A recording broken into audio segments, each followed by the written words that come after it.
How you doing, fellow humans? We're going to continue. This is going to be video number 5 of my series talking about my book or pamphlet called The Anatomy of Existence and the Power of Belief. This is a pamphlet that I completed back in originally 2011, in March of 2011. And what I want to go back and go over real quickly is that we talked about the existence, our existence of who we are, and the duality of, we talked about duality and the duality of the macrocosmic being that we are a part of and are at the same time simultaneously, and the microcosmic being that we are as an assignment from birth, and the relationship, the symbiotic relationship that exists in the form of what we call life. And that relationship is what we do is we come into form, we exist, grow, and grow through form. And then as we age, we go back out of form. And then in the twinkling of an eye, we come back into form. And in the twinkling of an eye, we are reborn, starting all over again. And the whole reason for that is because of, as our macro selves, we know everything and we are everything and we are everywhere at all times. It's called omnipotence, means we have the power.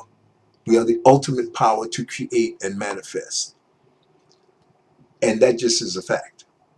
But the most important one is that we are omnipresence, which means we are everywhere all the time.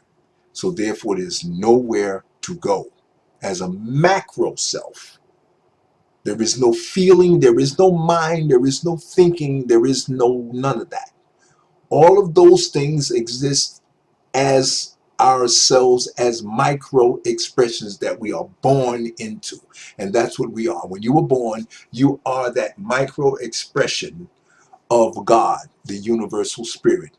But you are also God. But right now, you are the micro expression of God. And therefore, you have a task, and your purpose is to do what the macro cannot do, or just macro can't do what it is already. It's already doing and being all of that already. But there has no feeling, it has no emotion, it has no nothing. It just is. So life that we know it is happening right here.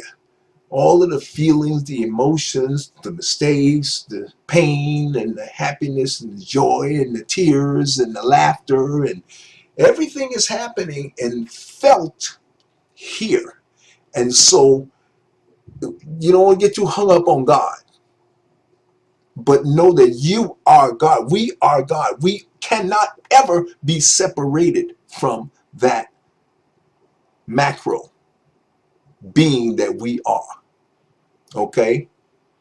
But we need to be where we are supposed to be. And right now, we're supposed to be micro and expressing ourselves as micro, and in the journey of rediscovering that we are God. And the fact that you are talking to me right now is a major step to that understanding. And that's what this is all about. Explaining to you who you are, why you exist, and what your purpose is. Your individual purpose is unique to you. You may be the Whitney Houston. You may be the Michael Jordan. You may be the Tom Cruise. Is making all these fantastic movies, inspiring and encouraging people to do right things and good things and fantastic things, and climbing mountains and saving lives left and right. You may be the cop on the corner. You may be the soldier out in saving lives out there. You may be the doctor, the surgeon, the brain surgeon. You may be the psychologist. You may be the garbage man that's taking up the garbage, is keeping the place clean, keeping germs from spreading. You may be, and in every form or purpose that you are born into, you are perfect. You're exactly what you need to be and where you need to be when you are where you are. Okay? But you always have, in this form, you have choice. In that form as a macro, ain't no choice because there ain't one thing. Existence. All you concerned about is perpetuation of self. Period. Nothing to think about. Don't need a mind. That's just macro gross power. Unlimited and cease. I mean, you almost can't even put your head, or you can't put this micro head around that. That's why they say your arms are too short to box with. You know, so don't, just leave it alone. Don't get in it. You ain't gotta be everything. You already are it anyway. You don't have to get into all of the analysis of it. Just understand that's just how it is. Okay? And be this. Believe me, this is gonna keep you busy. Because you're a micro expression of that. And therefore, you know, you got your hands full with just getting into this and being this. Hell, you got to, you know, there's just so much technology and so much stuff that's going on that you need to be learning in order to enjoy this journey and make this journey. What I want to do is give you the tools and the knowledge and the information you need to make this journey as pleasurable and as successful as possible, and to overcome ignorance, which will always exist. If you think Donald Trump is going, after he going in, gonna be no more dumb like that and brute and ignorance like that, forget that. Dualities, good and evil, smart and dumb, righteous and ignorant, hero and villain, dualities, always two, macro and micro, up, down, in, out, left, right, light, dark. And the Holy Trinity is the totality of it all, which is the universal spirit as a macro, us as a micro, and then the totality of the whole shibuki. And that's what this all is. But we are within. We are within that totality. But still, there's the totality and there's the micro structure. Okay? But there is the macro and the micro. And in a way, it's three. It's the Holy Trinity. The whole thing is the Trinity of the macro and the micro. Just for conversation's sake, I guess. You know, I don't know everything. Okay? But I know the basics. Anyway, one of the things I wanted to talk about is, and go over here in this part of the lesson is talk about, and I got to look at my time to make sure. Oh boy. Okay. Try to keep these movies down to 15 minutes. Okay, in this particular movie, I already revisited the structure. I talked about the flow. I talked about the duality of the two things, and I talked about the cycle of coming into manifestation, going through form and manifestation, and then going out of form, and then back into form. And many other teachers have talked about this, and one of the ones I want to read to you uh, is from one of the people that I read in the book that was oh boy, can't think of it right now, but he was one of the different people that who was quoted in the book when I was learning about learning how to make things manifest by using thought and structuring thought. Okay, and I didn't put the direct quote here. I'm going to just flash right to my bibliography in the bottom, which should tell me who my writer is. Let's see about the, and the book is called The Secret. And one of the quotes was one of the writers of The Secret is John Hagelin. And John Hagelin had a masterful quote that I found to be extremely helpful, and I decided to use this in the very beginning of the book, and it goes as follows, and this is part of the opening of my pamphlet. The greatest teachers and avatars describe the universe in the same way as Dr. Hagelin. All that exists is the one universal mind, and there is nowhere that that one mind is not. It exists in everything. The one mind is all intelligence, all wisdom, and all perfection. And it is everything and everywhere at the same time. And he concludes that if everything is the one universal mind, I call it the universal spirit, and the whole of it exists everywhere at the same time, then it is all in you. That's his quote. And I added, and we each are microcosmic component expressions of the one universal mind. But you are unaware prior to this point of who and what you are, and you don't believe it yet. And that is what has been slowing down your ability to make manifest whatever it is you've wanted in life.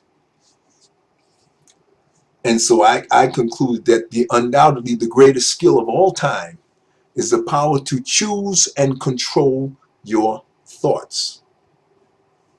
And the strategy is, since thought is what makes things manifest, that once you master the skill of controlling your thoughts, then over time you will be able to control and develop a sense of peace and harmony, because you'll be able to, one, find peace in the knowledge of who you are, but then even more so, you'll be able to gradually and slowly begin to make manifest whatever it is you want in your life by controlling your thoughts.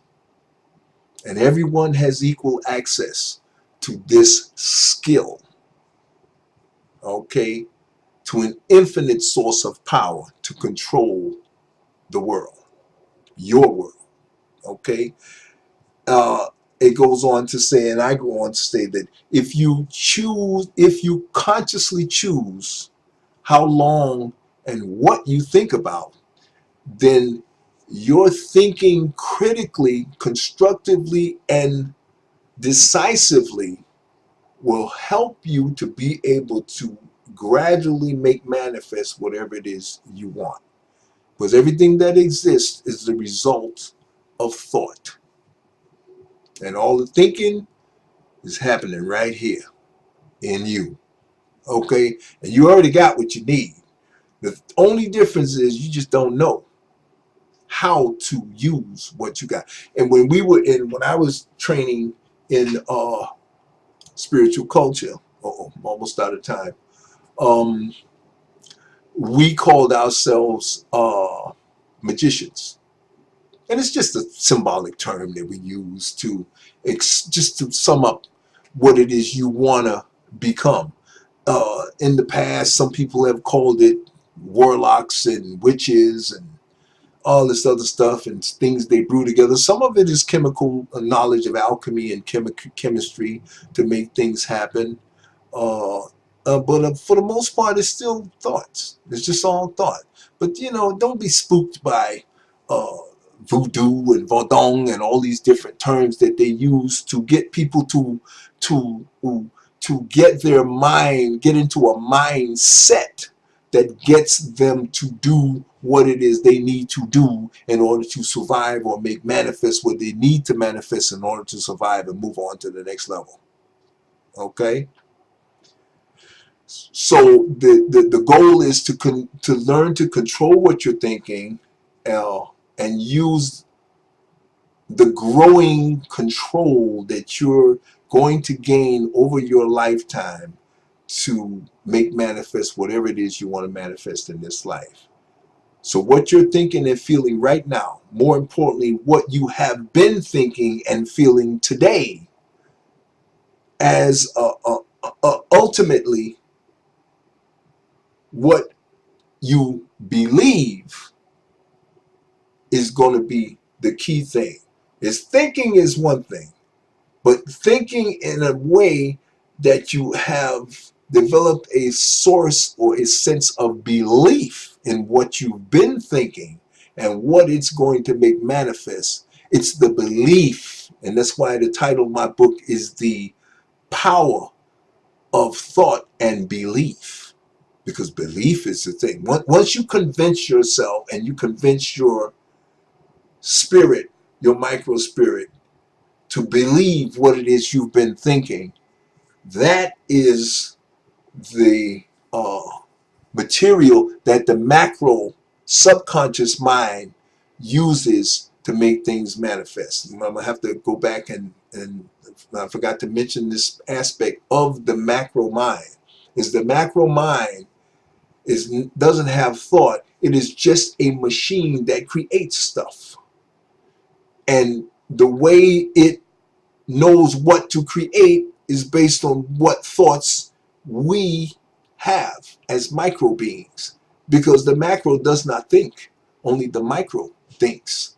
The micro has a mind. I say universal mind of the macro because that's the term this particular writer, this particular thinker, this is what he used. John Hagelin, that's the vocabulary he used. But I would not call it a mind, because Eckhart Tolle, I agree with him. I don't believe that the macro has mind. Macro just is. It just creates stuff, and it gets the ideas and visions from the micro beings. Because the micro beings are in the mix. We are within. It's just like your own body. You cannot feel. You don't feel your cells. You don't feel how they feel as they're dying and being destroyed and being excreted and all. You don't feel any of that. You're totally oblivious to what's going on in your body. That's why I said, as above, so below. And in the case of this vehicle, you are the above. You don't feel nothing. You don't have any emotions. You don't have any. You don't know that the cell that on your toe just died. It became a dead nail. You're not aware of that. And the same with the macro. So as above, so below. If you understand below, you understand what you are, and you understand your vehicle and how your cells and everything is running in your vehicle and your body, then you understand the macro. There's no difference. There's no separation. You are that macro. So every once in a while, if you get in a meditative position and whatnot, you might be able to get to a level where just for a split second you can feel the magnitude of the macro. But that is something only you can feel. There's no hearing. Forget that. Forget about burning bush and all that stuff. Forget that. That's mythology, and that's really just to help you understand the concept of the relationship. That's why those symbolic terms were used: burning bush, heaven and hell, and all that stuff. The only heaven and hell you gonna see is right here, right now. Heaven, you want heaven right now. The hell is you not knowing. You're born. That's why they say you're born in sin, because you don't know nothing. You're born in hell. Hell is sitting there helpless and can't even protect yourself, can't even wipe your own backside, can't even control your own bowels. I mean, that's hell as a physical being. I mean, if you don't think that's hell, I mean, you need to, see, but baby can't do nothing but cry. We talk about helpless. I don't know, the word helpless sounds a lot like HELL to me, and so a lot of this stuff is common sense. This ain't rocket science. When we get to the rocket science, you'll know the rocket science because you're there, okay? But we got to wrap this movie. All right. And I'll see you in the next one. In the next movie, we're going to get more into this heaven and hell, because this is a very important topic in order for you to have the peace of mind and to be able to function from a position of strength, and to be able to function from a position of confidence.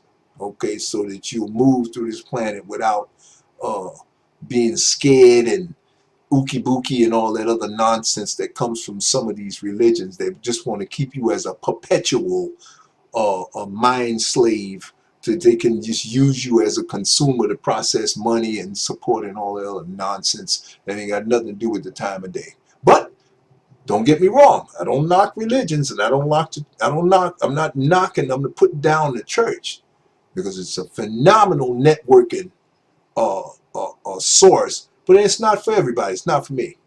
Okay, but I do work with people in the church, and I will go and support the church in a lot of things that they do. But as far as me joining up and becoming a member, not going to happen. It's just not my calling in this life. It's just not my calling. Maybe in the next life, I don't know. Didn't get there yet. Yeah, we'll deal with that when we get to it. Okay, one love. Talk to you later.